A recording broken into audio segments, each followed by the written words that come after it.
하나님을 찬송할 수 있는 것이 하나님의 복을 받은 사람의 뚜렷한 현상이라고 할 수 있습니다.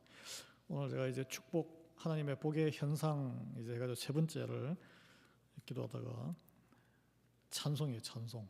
여러분 성경에 보면은 찬송이 있고 찬양이 있고 찬미가 있습니다. 이게 뭐 사실 다 비슷한데 약간 다른 게 뭐냐면 좀 구별을 하고 넘어가야 되겠어요. 찬송은 다 하나님을 다 영광스럽게 높이고 이렇게 하는 그런 모든 것인데, 찬송은 노래로 찬양을 올려드리는 거예요. 찬양은 더 높이는 모든 행위, 춤이라든지 모든 게 다 들어갑니다. 하나님의 그 거룩하시고 아름다움을 높여드리고 시를 읊는다든지 그런 것을 말합니다. 오늘은 찬송, 여기에 본문에는 찬송이 나오는데요. 여러분 조금 전에 찬송 다 같이 연습도 하고 하셨죠? 시편 기자는 1절에 찬송은 정직한 자들이 마땅히 할 바로다 이렇게 표현하고 있습니다. 정직한 자, 그리고 마땅히 할 바로다, 마땅히 할 바. 영어로는 fit. 여러분 그 세탁소 이런 데 가면 옷을 이게 헐렁하면 저도 이 옷을 줄였는데 몸에 딱 맞게 핏하게 편안하잖아요. 몸에 맞아요. fitting이라는 단어로 번역이 됐어요. 적합하다라는 뜻이고, 제가 찾아보니까 히브리 단어에는 아름답다, 사랑스럽다, 무엇으로 되어 빚어져 간다. 굉장히 하나님께서 사랑하는 자녀에게 쓸 때 이렇게 하는 표현입니다. 우리가 알듯이 아름답고 사랑스럽고 그런 것은 하나님께서 창조하신, 죄로 울룩지기 전에 온전한 피조 세계를 바라보실 때 보셨던 눈길이에요. 아름다웠더라. 그런 표현이 있지 않습니까? 우리가 자식을 보면 얼마나 아름다워요. 손자녀 보면 얼마나 눈에 넣어도 안 아플 정도로 아름답죠. 예쁘죠? 우리가 그런 존재인 줄 믿습니다. 우리가 하나님을 찬송할 때에 특히 하나님이 우리를 보시기에 아름다운 거예요. 어린 손자녀들이, 어린 자녀들이 노래 부르고 재롱을 부를 때 얼마나 예뻐요. 성도의 본분은 하나님을 찬송하는 것입니다. 목적어 중에 하나님을 찬송하는 거예요. 성경은 이렇게 말해요. 이스라엘 백성들을 하나님께서 노예 상태에서 애굽에서 탈출시킨 이유는 무엇일까요? 하나님을 찬송하고 예배하는 백성으로 삼기 위해서 노예 상태에서 이끌어낸 거예요. 그렇게 밝혀 있습니다. 오늘 그러면은 이 찬송을 누가 한다고요? 정직한 자들이 몸에 딱 맞는 행위다라고 했는데, 정직한 자는 누구입니까? 정직, 거짓말 안 하는 게 정직일까요? 세상적으로 그렇는데, 정직은 나 자신을 있는 그대로 보고 인정하는 사람이에요. 나의 죄를 들여다보고 내가 죄인임을 인정하고 자복하고 예수 그리스도 이외에는 구원의 길로 인도할 자가 없다는 것을 깨닫는 것이고, 내 안으로 깨닫는 게 남에게도 그것을 인정하고 하나님 앞에서 겸손한 자예요. 그래서 가장 이 세상에서 용기 있는 사람은 누구냐? 진실 앞에 정직한 사람이에요. 그 진리는 자기 자신도 포함되는 거예요. 여러분 세상에서, 여러분 우리 뉴스에도 많이 나오는데, 저런 상황에서 어떻게 저런 용기를 내어서 진실을 말할 수 있을까? 자기의 지위와 안정과 목숨과 가족의 안위를 생각하지 않고 진실을 밝히는 사람들이 있습니다. 위험을 각오하는 이런 소수의 드문 사람들 때문에 진실이 역사에 파묻히지 않고 드러나게 돼요. 그런 걸 여러분 많이 보죠. 그런데 내가 그런 분들을 좀 보면은, 묵상해 보면은 진실을 밝히는 그 용기 있는 행동, 그 사람이 뭐 대단한 게 아니고 평범해요. 평범하고 뭐 어떻게 보면 부족한 사람들인데, 그 행동을 하기 전에 진실을 분별하는 힘을 키우는 과정이 있었고, 진실 앞에 자기 스스로를 속이지 않는 먼저 겸손해지는 과정이 있었다는 거예요. 그 사람이 뭐 특별하게 위인이 그런 게 아니에요. 제가 한국에 두고 온 친구 중에 현역 장교 시절에 군대 내에 그 옛날에는 투표하면은 그냥 여당을 줄줄이 다 찍었잖아요. 그 부정행위거든. 그걸 그냥 관행이고 그냥 넘어가도 아무도 이야기 안 하는데, 이걸 이거는 부정행위다. 그래서 이걸 자기가 군대 부대를 나와서 언론 인터뷰를 해서 이거 이렇게 해서 안 된다라고 그렇게 한 사람이 저랑 나이가 비슷한데 요즘도 연락이 됩니다. 이분이 명문대를 졸업하고 ROTC로 중2였는데 그때 이제 군복무 마치면은 삼성 제일 잘 나가는 삼성의 특채까지 다 확정이 된 상태였어요. 전도 유망한 청년이었습니다. 근데 그 간행을 군대 내 부정투표를 받아들이지 않고 탈영해서 이 사실을 공개해서 깜빵에 가고 군대법 위반이기 때문에 이등병으로 강등되고 그리고 삼성에서는 또 이런 정치적인 그런 문제로 취직도 못했어요. 상당히 젊은 시절에 고생했습니다. 자기에게 이득 본 거 하나도 없어요. 그러나 그의 그 행동으로 그 뒤에 큰 조직이나 정부나 이런 데서 그런 불의를 보고 눈에는 보이는데 용기를 못 냈던 사람들이 용기를 내게 됐어요. 그래서 많이 지금은 그런 교육도 하고 그렇게 지금 지내고 있고 교과서에까지 실리게 됐습니다. 교과서에까지 실리게 됐어요. 저와 별 다를 바가 없는 그 시절의 청춘이었지만 이 진실 앞에서 용기를 냈을 때 어떻게 그게 가능했냐? 겸손했기 때문에, 진실 앞에서 겸손했기 때문에 자기 맨날 며칠을 잠을 못 자는 자기 자신 안에서의 내부의 그런 갈등과 싸움이 있었다는, 이거 하면 나를 공부시킨 아버지 시골에서 나의 앞길, 그런 자기의 이익과의 그런 충돌, 갈등, 우리 이제 성경적으로 이야기하자면 영적인 전투를 벌인 셈이죠. 그런데 이제 세상적으로 이미 어느 편에 속해 있었으면 그 어느 편 중에 특히 내가 내 편에 속해 있었으면, 내 이익이 중심이 됐으면 절대 그런 선택을 못한다는 거예요. 자기가 유익을 버렸기 때문에 공의를 선택한 거죠. 그만한 대가를 또 치렀습니다. 하나님께서 하늘나라에 이 사람이 이렇게 예수님은 아니지만 하나님 나라의 그 영광을 버리셨기 때문에 사람으로 우리와 같은 모습으로 오셔서 우리 죄인과 함께 거하시고 십자가에 매달려 죽으신 거예요. 그래서 이 내 안의 죄 문제도 마찬가지예요.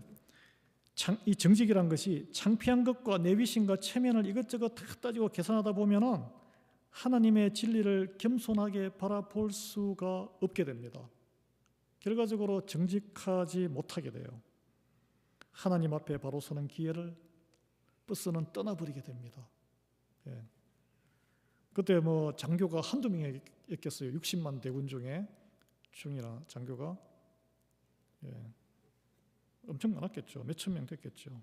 오직 온리 한 사람이 그 부정 앞에서 바로 선 거예요. 여러분, 내 죄를 인정하고 내보이고 하나님께 가지고 나오는 자가 정직한 자이고, 이런 마음가짐은 겸손한 자이고 가난한 마음이고 그게 바로 복 있는 자입니다. 그 정직한 마음을 가진 자들이 하나님의 근의와 경외함이 인정되기 때문에 마음으로 드리는 찬송을 하나님께서 받으시는 거예요. 그렇다면 우리는 왜 하나님을 찬송해야 합니까? 그냥 교회에서 찬송가를 부르니까 찬송합니까? 왜 우리는 창조주이시자 생명의 주인이신 하나님만이 찬송받기에 합당한 분이라고 이렇게 말할까요? 모든 피조물들, 우리 인간을 포함해서 나무부터 해가지고 모든 것은 하나님을 찬송하고 찬양하기 위해서 지으심을 받았습니다. 우리는 목소리로 노래를 만들어서 찬송하지만 여러분, 큰 나무, 지금 나무가 울창한데 밑에서 가을에 낙엽이 떨어지고 한번 밑에서 쫙 위를 보세요. 손을 쫙 들고 하늘을 위를 찬양하는 것처럼, 찬송하는 것처럼 보여요.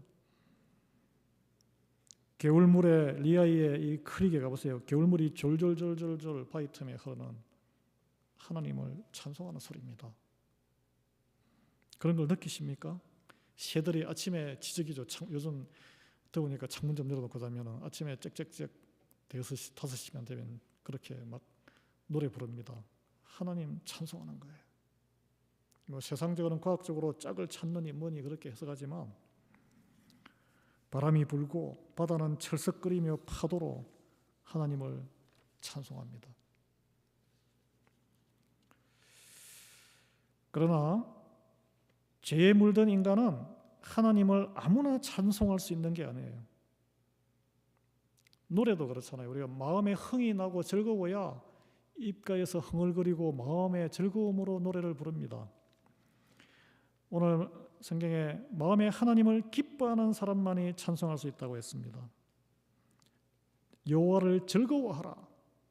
의인들은 뭐 죄인에서 의인으로 이렇게 바꿈을 신분이 변화된 우리를 말하는데, 찬송은 하나님을 즐거워하는 사람, 기뻐하는 심령이 될 때 진정한 찬송을 하나님이 연락하는 찬송을 드릴 수 있다는 거예요.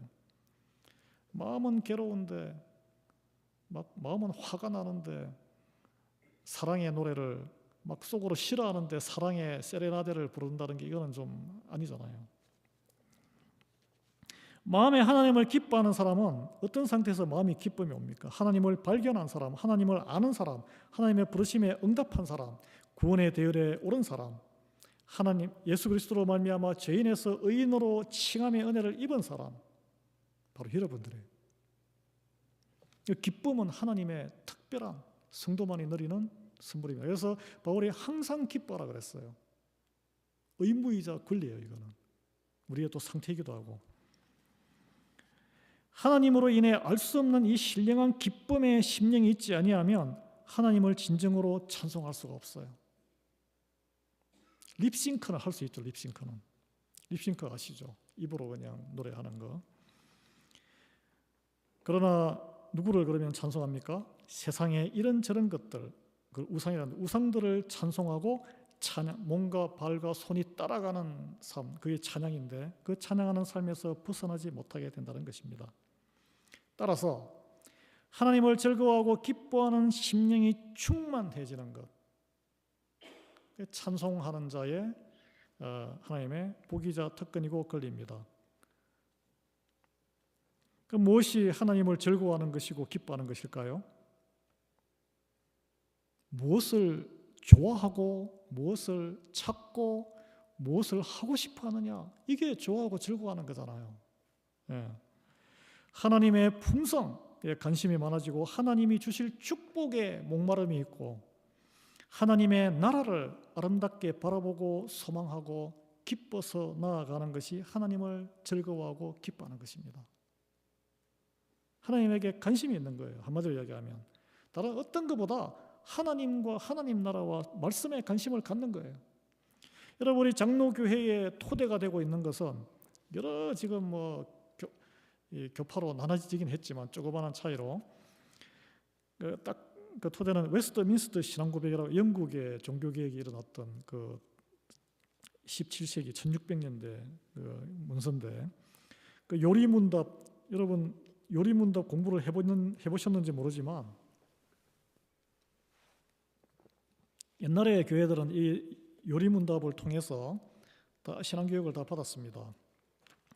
짧은 게 있고 긴 게 있는데 짧은 게 107가지 핵심 질문이 있고 긴 거는 196개의 핵심 질문의 답변까지 다 있습니다. 궁금한 게 그 안에 다 있어요. 근데 이 두 가지 다 가장 중요하고 기초가 되는 거는 1번 질문 아니겠습니까? 1번 질문이 무엇일까요? 신앙의 가장 근본이 되는, 우리가 다 궁금해하는 거예요. 도대체 인생이 사람의 살아가는 가장 큰 목적이 뭐냐? 한마디로 왜 사냐? 철학적인 질문이에요. 아니, 내가 왜 사는 거지? 여러분, 편안한 사람에게, 친구에게 요즘 이런 질문하면 굉장히 무례하다고 생각하는데, 너 도대체 왜 사냐? 이렇게 하면 좀 너무 그냥 직접적이니까 우리가 사람으로서 살아가는 인생의 가장 큰 목적이 무엇이라고 생각합니까? 이렇게 좀 우아하게 질문을 할 수, 결국은 같은 말이에요. 왜 사니? 왜 살아? 이렇게 하면 아마 세상적으로는 아이고 무병장수하는 게 가장 좋은 거지, 아마 이렇게 대부분 대답하실 거예요. 그 다음에 아유 이제 뭐 대충 다 이렇으니 걱정 없이 자식들이나 잘 되는 게 가장 큰 낙이지. 아니면은 좀 이제 아직 인생 좀 많이 남으신 분들은 연령이 좀 아주 어쨌든 좀 부자가 돼가지고 좋은 것에 구행도 좀 많이 다니고 예? 요즘 또 인스타 이런 데 좋은 데 사진도 좀 많이 찍고 젊은 20대가 그렇대요. 좋은 데 가서 사진을 많이 찍는 게 가장 큰 삶의 목적이 되고 있어요, 지금. 이런 대답이 나올 겁니다. 교회 다니시는 분들은 그러면은 이 신앙생활 열심히 해서 하나님한테 좀 인정받고 교우들에게 모범이 되도록 교회를 잘 섬기는 게 제 큰 목적이죠. 남아있는 이런 대답이 나올 수도 있어요. 아니면은 하나님이 기뻐하시는 선한 착한 일을 많이 해야죠. 좋은 대답이잖아요. 여러분 어떻게 생각하세요? 인생의 큰 목적, 지금 오늘 집에 가셔서 한번 생각해 보시기. 이게 그러면은 제가 답을 드리면 안 되는데. 근데 이게 이 요리문답에 1600년대에 정리된 이 신앙 고백의 요리문답에 보면 사람의 제일 큰 목적, 사는 이유, 하나님을 영화롭게 하고, 이게 좀 애매해요, 개념이, 그죠? 그리고 영원토록 온전하게 그를, 하나님을 즐거워하는 것이다, 이렇게 되어 있습니다. 하나님께 영광을 올려드리는 것은 이해가 돼요, 영화롭게 하는 것. 근데 하나님을 즐거워하는 것, 하나님을 내가 기쁘게 해드리는 게 아니고 내가 하나님을 즐거워하는 거예요. 약간 좀 이게 생각이 좀, 여러분 어떻게 들어보셨나요? 하나님을 즐거워하는 것이 드러나는 삶, 그게 하나님을 노래 부르고 찬송하고 기쁘고 좋은 게 있으면 노래하잖아요. 노래, 찬송하는 삶입니다. 이게 내가 뭔가를 하거나 드려서 하나님을 기쁘시게 하는 것이 아니란데 좀 충격적이에요. 내가 기쁨조가 되어서 하나님을 만족시키는 것이 아니고 내가 하나님의 존재, 하나님을 즐거워하는 것이 우리 인생의 가장 큰 목적이란 거예요. 요즘 개념이 좀 잡히세요? 하나님을 즐거워한다는 것, 이게 무엇입니까? 이게 하나님 그 존재 자체를 알아야 뭘 즐거워하죠. 하나님이 주시는 것이 무엇인지를 또 알아야 되는 거예요. 그리고 또 하나님이 내가 나된 것이 하나님이 또 다 주신 것이라는 것을 받아들여야 되는 거예요. 나의 불편한 현 상황, 불평, 불만, 원망 없이 받아들이는 것까지 포함되어 있습니다. 나의 나된 것을 감사함으로 받아들이는 거예요. 그게 바로 하나님께 영광을 올려드리는 것입니다. 그리고 거기서 끝나는 게 아니에요. 믿음을 갖는 거예요. 하나님이 나를 보살피시고 선하신 계획, 내가 할 수 없는 선하신 계획으로 하나님 목적에 맞게끔 나를 인도하실 것을 굳게 믿기에 걱정 없이 기뻐할 수 있는 거예요. 영광을 올려드리는 것은 무엇일까요? 영광이란 것은 글로리, 빛, 광자가 들어가는데 빛이 모든 것을 다 채우고, 약간 좀 어둑하죠. 여기 우리 공간도 어두움이 완전히 사라진 빛으로 충만한 상태를 말합니다. 우리가 찬양곡 있잖아요. 내 눈 주의 영광을 보내 이 땅 가운데 오신 주님, 주님의 얼굴은 온 세상 비추네, 권능의 팔을 드셨네, 주의 영광 이 땅에 가득해, 찬송 가운데 계신 주님. 어둠과 죄로 물든 모든 고통과 일그러짐이 다 물러가고, 무엇으로 인해서? 하나님의 그 영광과 하나님의 사랑으로 인해서, 예수 그리스도로 인해서, 거룩함으로. 그래서 죄가 다 뒷걸음쳐서 다 물러가고 거룩함으로 온전해진 상태, 기쁨이 충만한 상태, 성령 충만한 상태를 하나님의 영광이 가득한 상태라 그래요. 그리스도의 보혈에 뒤덮인 상태, 아담이 불순종의 죄를 짓기 전에 에덴 동산의 상태, 하나님이 보시기에 너무나 합족하시고 아름다우셨다고 말씀하신 그 상태, 서로가 서로를 사랑하고 섬기며 아무 사심 없이, 그러면서도 그 안에서 모든 하나님의 만드신 대로 역할과 순기능적으로 하면서 질서정연하게 하나님의 말씀대로 뜻대로 운행되었던 세계, 다시 오실 예수님, 온전하게 이루실 새하늘과 새 땅이고, 부르심받은 우리를 통해서 온전하게는 못해요. 부분적으로 조금 맛보기로 맛보는 그런 하나님의 나라의 특징을 말합니다. 그래서 이 땅에서 그리스도의 몸된 교회를 통해 이런 하나님 나라에 대한 소망과 즐거움에 대한 그런 간절함이 있는 이들, 그런 이들이 하나님의 능력을 구하고 하나님을 더 알고 싶어하고 하나님을 높이고 찬송하는 삶을 살아간다는 거예요. 오늘 우리 성가대 많이 모이셔서 말씀이 참 적합한 것 같아요. 그래서 이 땅의 교회를 여러분 책상 밑에서 빵 부스러기를 주워 먹고 은혜를 구한 그 여인, 이방 여인처럼 이 교회는 빵 부스러기 은혜의 하나님 나라입니다. 온전한 빵이 아니란 거예요. 우리가 온전한 사람들이 아니란 거예요.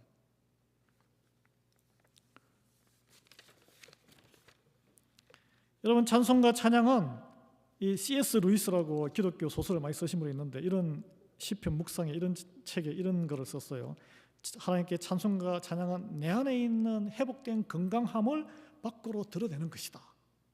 이런 표현을 썼어요. 내 속 사람을 하나님이 성령님이 치유하셔서 기쁨이 강물처럼 넘쳐 흐를 때 우리의 기쁨의 그런 되시는 하나님을 찾게 되고 절로 흥얼거리고 찬송하게 되고 또 몸까지 흔들며 춤을 대는 찬양을 율동까지 한다는 거예요. 우리 교회 앞으로 율동과 찬양과 악기와 모든 것을 여기 10줄의 비파를 동원해서 다 해서 그런 날이 오기를 예수 그리스도의 이름으로 축원합니다. 흑인교회 가보신 분 계세요? 흑인교회? 온몸을 흔들며 고함치면서 찬송합니다. 이게 진정한 찬양이에요. 기쁨에 겨워서 흥에 겨워서 하나님을 찾고 높이고 찬송하는 거예요. 이거 구약시대에 다윗이 법궤가 돌아오니까 얼마나 기뻤던지 온 백성과 신하들이 보는 데서 얼마나 신나게 춤을 추고 그냥 하나님을 높이 고래고래 고함 지르면서 노래하고 했던지 그냥 바지춤이 다 옛날에 뭐 흘러내려서 창피한 줄도 모르고 그 성경 기록에 있지 않습니까? 그것을 하나님이 기뻐하셨다는 거예요. 그래서 우리가 너무 거룩하게 탁 이래가지고 그러실 필요 없는 거예요. 오늘 본문 2절에 수금으로 하나님께 감사하고 10줄 비파로 찬송할지어다. 모든 좋은 것을 다 동원해서 하나님을 높이는 데 찬송하는 것을 말합니다. 3절에 보면은 또 새 노래를 새 노래 이런 교회 이름도 있는데 하나님을 노래하고 즐거운 소리로 아름답게 연주하라. 매너리즘에 젖은 찬송 찬양이 아니고 성령님이 부어주시는 새 마음과 감동으로 하나님께 올려드리는 온 마음 다해 이 찬양곡도 있잖아요. 온 마음 다해. 예. 여러분 음악과 찬송을 통해서 성령님이 우리의 영을 마음을 감동시킵니다. 필라델피아에서 미국 교회를 빌려서 예배를 드리는 어느 한인 교회에 목사님하고 대화 중에 주일날 성가대 연습을 하는데 뭐 한국어로 하지 않겠어요? 근데 이제 같이 옆에 사무실에 미국 목사님이 있는데 갑자기 미국 목사님이 막 뛰어오시더래요. 왜 찬송곡 듣고 너무 감동을 받아가지고 놀래가지고 곡은 이제 비슷하니까 같은 멜로디니까 이 찬송은 이 하나님의 마음을 감동하는 찬송은 이 언어를 뛰어넘습니다. 그래서 우리가 한국어로 이렇게 찬송을 드려도 뜨겁게 마음을 다해서 하면은 이 모인 영어권에 와서 예배를 드려도 찬송으로 은혜를 받아요. 그런 우리 교회가 되기를 예수 그리스도로 축원합니다. 여러분 찬송 연습할 때 감동받지 않습니까? 스스로 우리가 성가대 가는 이유는 찬송할 때 우리도 감동을 받기 때문에 그렇습니다. 저도 성가대 출신이에요. 일부 성가대.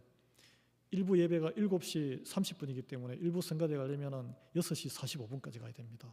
아침에. 자랑하는 건 아니고 그렇게 헌신을 저는 뭐 잠시 하다 말았지만 10년, 20년 그렇게 하시는 분 계시더라고요. 우리도 성가대가 재개돼서 예배 전에 연습하고 온 교회 건물에 찬송으로 가득 차니까 너무 은혜롭고 정말 사심없이 기쁘고 즐겁지 않습니까? 하나님이 기뻐하실 줄 믿습니다.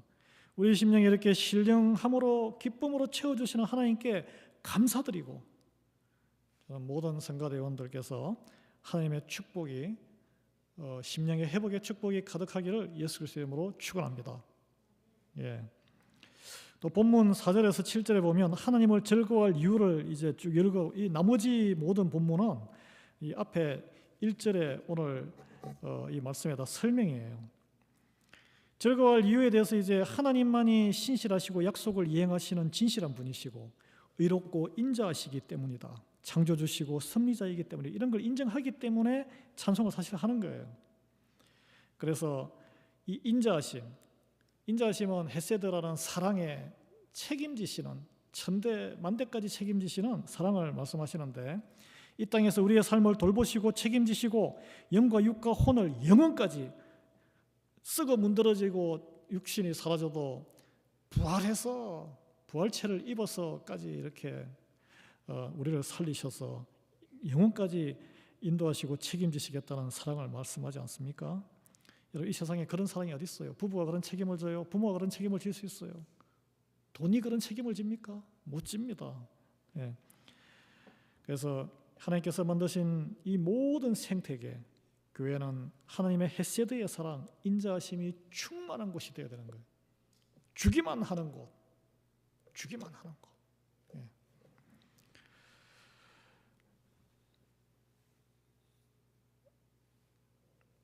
우리가 부르심을 받은 것은 나를 포함해서 내가 제외가 아닙니다. 이웃과 세상이 내 죄로 인해서 일그러진 이것을 고치기 위해서, 그래 어떻게 해야 돼요? 내가 내 죄를 먼저 들여다봐야 되는 거예요.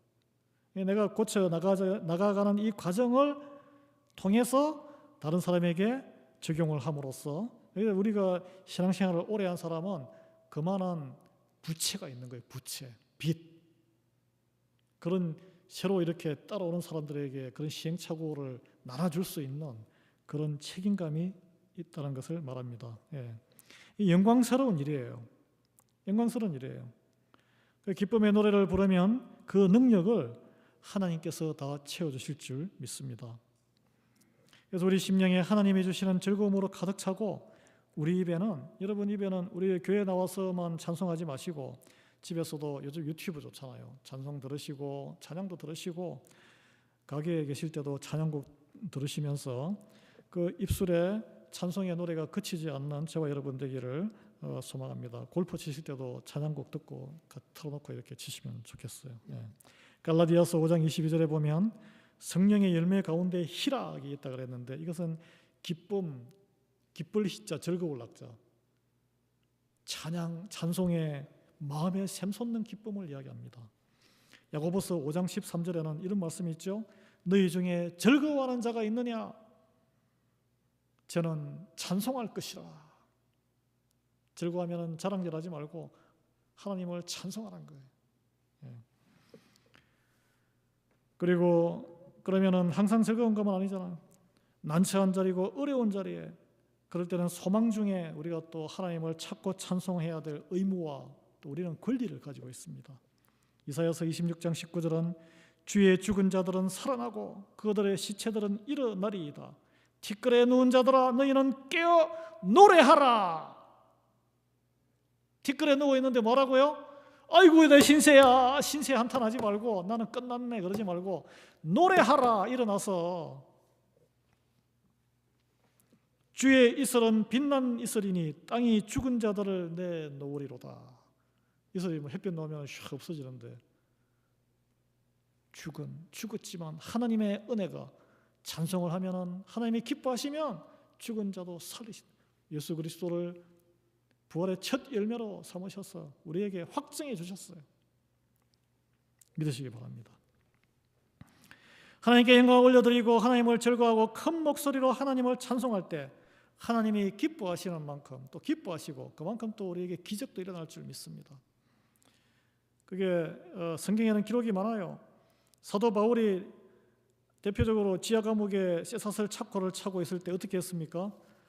야, 이거 어떻게 하냐, 이거 사형받나, 이거 형량이 어떻게 될까? 보통 사람이 그렇게 생각했죠. 어떻게 변호사를 써서 어떻게 좀 빠져나갈까 이 생각하는데, 어떻게 박수 치면서 열심히 그 안에서 같이 동료들하고 찬미하고 찬송하고 하나님 기쁨에 즐거움에 찬송을 했다는 거예요. 그 시간을 보낼 때 어떻게 됐습니까? 우리가 아는 이야기. 옥문이 열리고 쇠사슬에 착고가 풀리고 그랬더니 그 간수가 아이고 나는 이제 죽었네. 딱 그냥 자살하는 게 낫겠다. 고문당하고 이렇게 죽느니 그냥 내가 책임지고 죽으려 할 때 딱 그 생명까지 살리고 전도까지 하잖아요. 그 집안이 다 구원받지 않습니까? 찬송의 능력, 찬송 가운데 임하신 하나님의 능력을 맛본 자예요.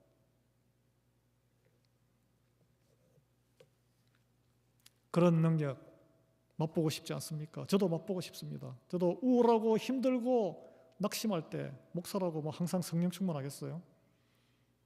찬송곡을 듣고 찬송 틀고 듣고 따라 부르고.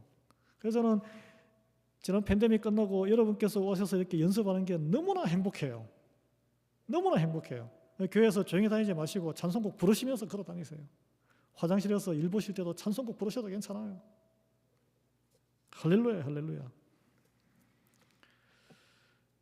사도 바울에게 일어났던 일이 18절 19절인데 하나님께서는 그를 경외하는 자 곧 그의 인자심을 바라는 자를 살피사 그들의 영혼을 사망에서 건지시며 그들이 굶주릴 때에 그들을 살리시는도다. 육신으로 굶주릴 때에 사업이 꼬일 때에 뿐 아니라 영적으로 꼬일 때에 관계가 꼬일 때 그게 딱 굶주림이 굶주림. 우리에게 해결책이 없습니다. 이 말씀이 이루어진 거예요. 정직과 경외함으로 우리 모두가 찬송할 때 하나님은 우리를 다 굽어 살피시고 내가 뭘 도와주지? 사랑하는 자녀에게 보고 계시다는 거예요. 오늘 여기 보면 13절 15절에 보면 여호와께서 하늘에서 굽어 보사 모든 인생을 살피시며 곧 그가 거하시는 곳에서 세상의 모든 거민들을 굽어 살피시는도다. 그는 그들 모두의 마음을 지으시며 그들이 하는 일을 굽어 살피시는 이시로다. 굽어 살핀다는 단어가 계속 나옵니다.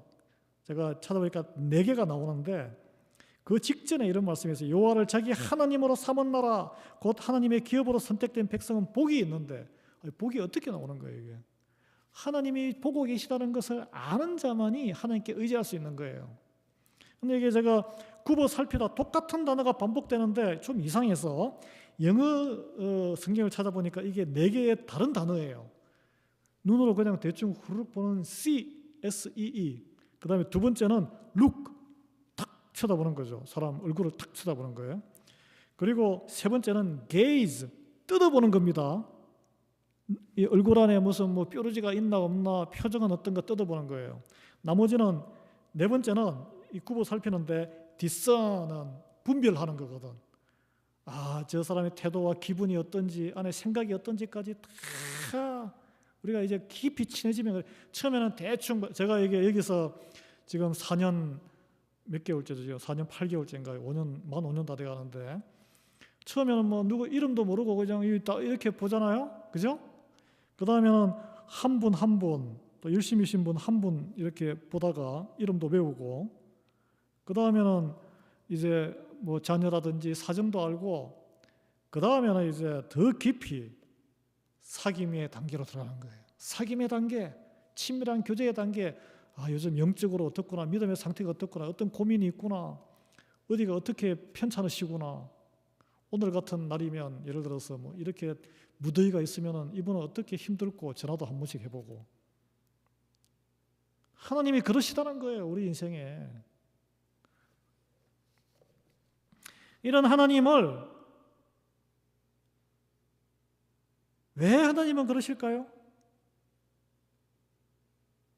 구체적으로 깊이 속마음까지 보시면서 내가 무엇으로 이 영혼을 따독거리고 복으로 채워줄까? 어떻게 하면 도와줄까? 이런 마음이 있기 때문에 그런 거죠. 이런 하나님을 잘 아는 것이 하나님을 경외하는 사람이에요. 하나님의 경외가 딴 게 아닙니다. 하나님이 그런 분임을 아는 게 하나님을 경외하는 거예요. 그래, 그분이 또 하나님이 능치 못함이 없으신 분이기에 그 하나님의 눈에 들면 내가 하소연하고 내 사정을 다 아뢰고 기도해, 기도. 제가 아무리 목사로도 말씀을 안 하시면 사정을 어떻게 합니까? 성도 사정을. 예를 들면 그래요. 그래, 하나님은 능치 못함이 없으시기 때문에 하나님의 눈에 들면 이 세상에는 눈에 보이는 많은 군대와 권력과 돈과 지식으로 해결하려고 해도 해결 못한 것들이 대부분이죠. 한 번에 해결한다는 거예요. 여러분, 이게 제가 그냥 목사로 하는 이야기가 아니고, 저는 목사이기 이전에 사회과학을 공부했던 사람입니다. 정치학부터. 그래서 이게 바로 인간의 역사고 기독교의 역사예요. 군사력과 권력과 돈과 지식의 힘으로 세상을 가장 강력하게 정복했던 제국은 로마 제국이에요. 중국의 왕조들은 100년 이상 간 곳이 드물고 계속 무너졌잖아. 1000년 이상을 갔으니까. 그 시스템이 아직도 유럽과 서구 사회를 지배하고 있잖아요. 그 로마 제국의 그런 힘에 의지하는 모든 시스템과 생각을 변화시키고 무너뜨린 것이 무엇입니까? 하나님이시고 바로 나사렛 예수 그리스도란 거예요. 바로 복음이란 거예요. 바로 믿음이란 거예요. 바로 성도란 거예요. 그 안에 찬송의 능력이 있습니다. 하나님이 세상을 지금도 후루룩 그냥 쓱 훑어보고 계시는데 누구에게 눈길이 탁 멈추겠습니까? 누구에게 복을 주시고자 하시겠어요? 진정으로 하나님을 알고 경외하고 그의 마음이 하나님을 즐거워하며 즐거워할 수 없는 상황에서도 하나님으로 인해서 기뻐하고 감사하는 사람, 하나님의 거룩하신 이름, 오늘 여기에 본문에는 성호라고 표현했는데, 거룩하신 이름에 의지해서 예수 그리스도를 진정으로 주님으로 섬기고 마음으로 주님을 바라고 온 마음으로 주님을 바라보며 찬송하는 그 한 사람을 오늘도 찾고 계신다는 거예요. 저는 바로 오늘 이 말씀을 듣고 예배를 드리는 바로 그 여러분이 한 사람이 되기를 바랍니다. 또 우리 교회가 바로 그 한 교회가 되기를 바랍니다. 세상에 큰 영향을 끼쳤던 교회는 초대형 교회들이 아니에요. 소수의 무리들입니다. 로마 교회도 몇 명 안 됐어요. 로마서가 가장 큰 영향력을 끼쳐요. 지금 찬송의 부흥이 교회의 부흥의 시작이 될 줄 믿습니다. 여러분, 사명감을 가지고 기쁘게 찬송하십시오. 오늘 성가대 무슨 헌신 예배 같은데 이렇게 하니까, 우리 교회가 그 무엇보다 저는 온 마음 다해 하나님을 찬송함으로 하나님을 즐거워하는 것, 그거 하나만으로 신앙의 모든 것을 이뤘다고 생각하는 출발과 시작이 되는 그런 교회가 되기를 예수 그리스도의 이름으로 축원합니다.